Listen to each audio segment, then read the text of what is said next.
Valley Metro light rail to the state capitol and into west side of Phoenix up in the air tonight. Yesterday, the Phoenix City Council's transportation subcommittee decided not to endorse the plan, and people who voted for that expansion, they're not happy about it. Karina Rubio here to show us what's behind the holdup. It was a lengthy meeting. In the end, it all came down to uncertainty and fear of more pushback down the line, even if the transportation subcommittee did back the plan. We're really leaving a lot of people behind, which typically happens with West Phoenix and Maryville. The capital extension plan would have brought the light rail to those areas via the I-10. We are a little past 60% design on this project, and it has been years in the making. Valley Metro CEO said with the cost of construction rising after COVID, it would have cost about $624 million to build the light rail around the Capitol. The Transportation Subcommittee had options. Option 1 called for adopting the so-called CapEx route and moving forward with applying for grant money from the Federal Transit Administration before an April 2026 deadline. I believe that you must vote for option 1 to proceed with the light rail because voters have already approved it 4 times. Option 2 meant reevaluating high-capacity transit options with or without the Capitol extension. All in favor say aye. Aye.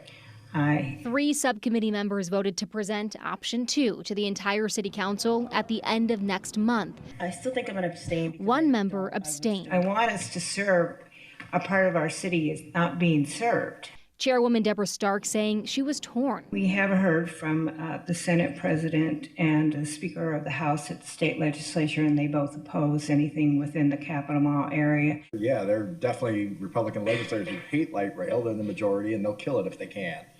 During the meeting, Stark said the Diamondbacks also expressed some concern over light rail expansion on Jefferson Street, and going with option 2 may be more reliable for getting the light rail into the city's west side. Yeah, I was honestly very shocked and surprised.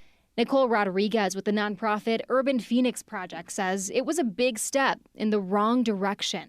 And to step away from federal dollars just seems asinine, for lack of better words, really.